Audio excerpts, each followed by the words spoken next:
Welcome back to part 3, our final chapter here at Sikanni River Ranch. The transformation in these 22 horses is undeniable. They stopped fighting and they started thinking.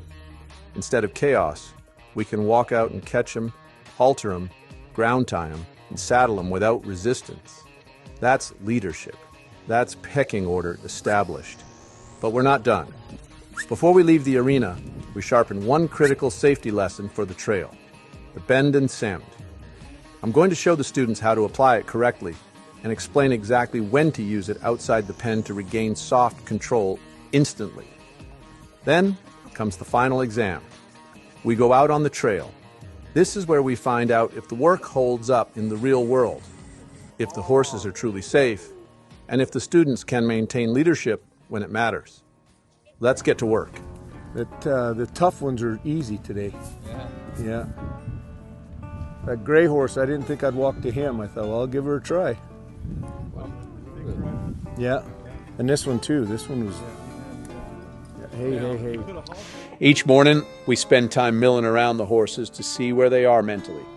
We observe if they're going to allow us to walk up, catch them, and offer them affection without expecting that every interaction is going to lead to work. This practice helps create better habits and allows us to identify horses that are still holding on to resistance. When we identify a horse that needs work, we move them to a round pen to motivate them toward better choices. Oh, look at that. As soon as they seen him go that grain, they all think we got grain. That's why he come. Just triggered him like that, eh?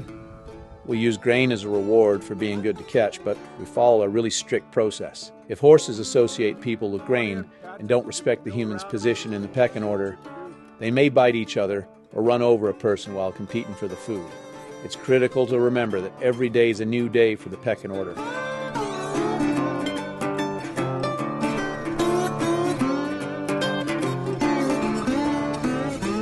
Ammo, I'm surprised. He's limping a little bit. But he's hiding, so I'm going to follow him down. So just watch how I just follow him down and just mill him around in here. This particular morning, this paint horse, this black and white one, seems to be the one that's causing most of the trouble. He might have something in his foot. I'm going to zero in on him for a while and get him settled down, and hopefully the whole herd will follow.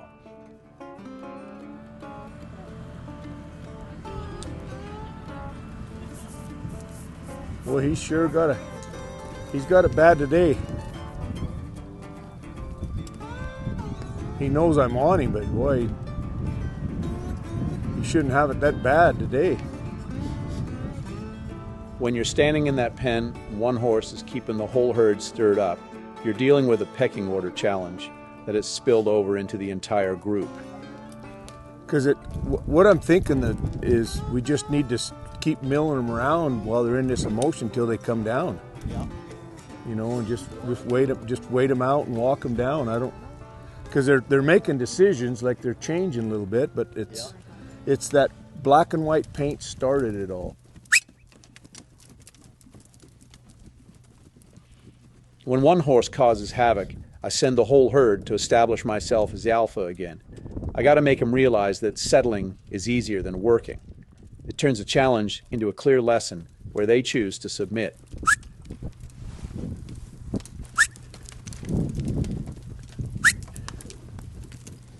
Start the pressure right in front of those guys and sweep it down there real slow, lifting your hand.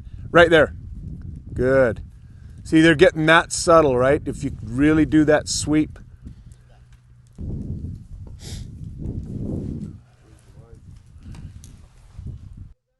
So it doesn't take much of a push now to get them to start thinking again, to motivate them to to try. That's the first goal, is make them sensitive. The second goal is to, add communication to follow feel. Once we got them following a feel, it's really easy to reward them for dropping their head, stopping in specific places, and then allowing us to catch them.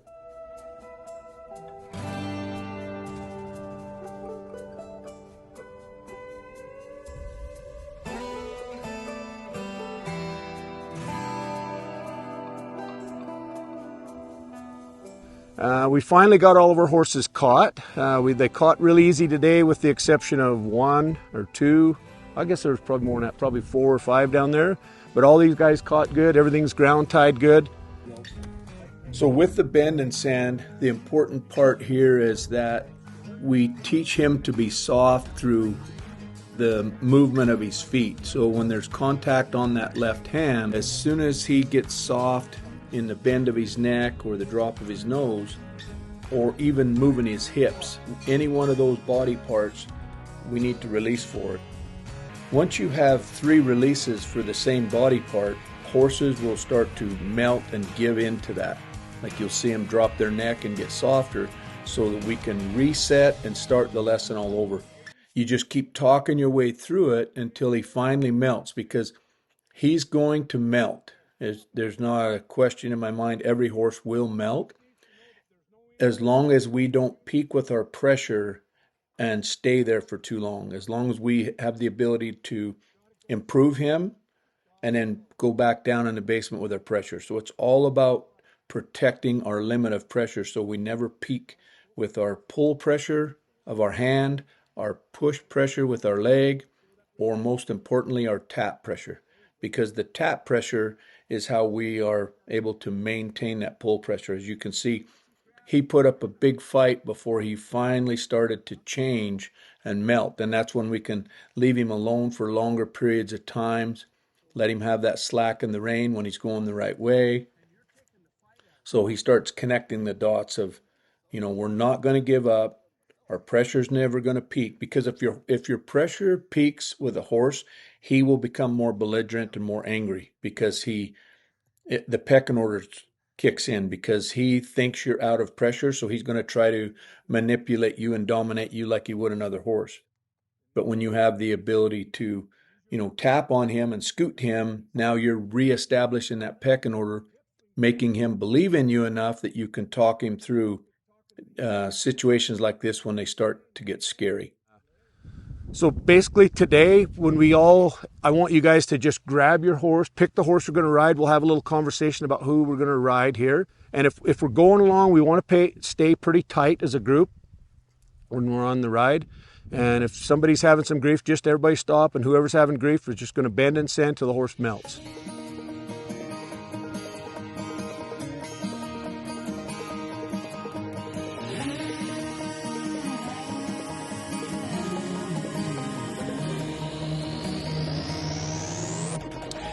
Taking the bend and send technique and everything else we've learned this week out of the arena and onto the trail is where the rubber meets the road. In this final phase, we'll use everything we've learned over the past week to start out on a trail ride and maintain the horses in position in the line. It's a lot to ask of a horse to go out in a group. The electricity builds. It takes a lot of energy. First, they have to be motivated to leave home. Then they have to be motivated to stay in line and not fight to be number 1 in the herd. That's the pecking order kicking in. So we ask them to bend and send until they know, until we feel that softness in the neck and the nose and the hindquarters, and then we let them carry on. When they quit challenging that position, we let them go. That is how we get them on a slack rein. If you try to hold them back by riding the brakes, you're just creating a bomb. At first, when things fall apart, the whole group might have to stop so we can train on a specific horse. But eventually, the goal is that the group doesn't have to stop. We can carry on doing a bend and send while maintaining our position in the ride. We actually came up on some buffalo during this ride. That is a really electric time for horses, if they haven't seen them before. That herd energy got everyone wound up, so we had to do some bend and send right there to get them lined out. But the key is always to get back to that loose rein.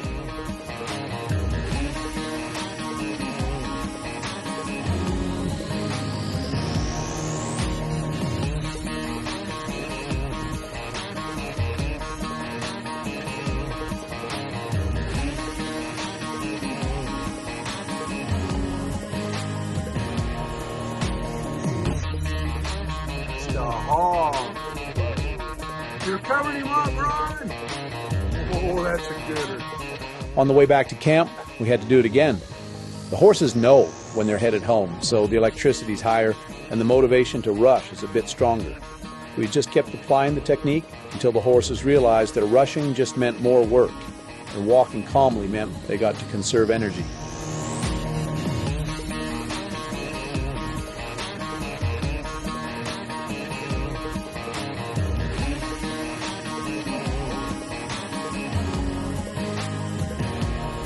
We've gone from the very first introductions, establishing the pecking order and teaching the horse to yield to restraint pressure, all the way to testing those lessons in a high-energy, open environment on a trail ride. To see these horses find their confidence and look to their riders for leadership instead of reacting to their instincts is exactly what the Training Thru Trust program is all about. But not every horse starts out this way. Talking unpredictable, like from bolts from a walk and buck from a standstill. In the next episode, we begin Sierra's transformation. Enjoy the journey, and thanks for watching.